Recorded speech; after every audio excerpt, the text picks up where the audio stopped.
ఇదిగోమ్మా కొబ్బరికాయ కర్పూరం గుమ్మడికాయ ఇక్కడ కర్పూరం లేకపోతే హారతి కర్పూరాన్ని క్యాంప్ అంటారు ఇంగ్లీష్ లో. అదేంట్రా అలా అంటావు? నేను పుట్టి పెరిగిన ఊరు. తేజ్ వాళ్ళ అమ్మ అన్న దాంట్లో పుట్టి పెరిగాను, దీన్ని బార్న్ అండ్ బ్రాటప్ అని ఇంగ్లీష్ లో అంటారు. ఈ సీన్ ఇప్పుడు ఇంగ్లీష్ లో I was born and brought up here. Friends, గుండు అతన్ని గుండుగా అని అలా పిలుస్తారు కదా. వీటికి ఇంగ్లీష్ లో వర్డ్ ఏంటంటే బాల్డీ. పాస్ ద ఎయిర్ అవుట్ బాల్డీ. మంత్రాలు చదువుతున్నాడు. చదవడం అంటే chant. He is still chanting mantras. సూర్యుడి కింద ఇల్లు గాని పొలం గాని తీసుకురండి, ఎంత తొందరగా అయితే అంత తొందరగా ఇప్పిస్తా.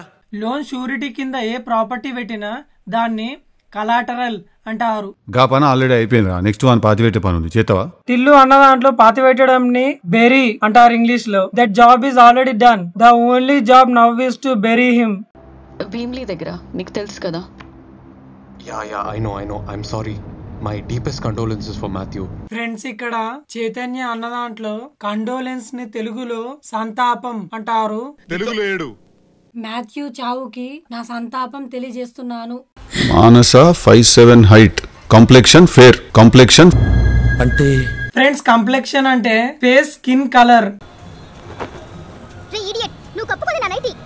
ఆంటీ అన్న దాంట్లో కప్పుకోవడం ని డ్రేప్ అంటారు ఇంగ్లీష్ లో. రే idiot, you draped my nightie.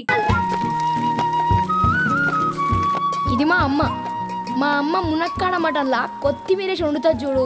మునక్కాయ ఇంగ్లీష్ లో డ్రమ్ స్టిక్ అంటారు.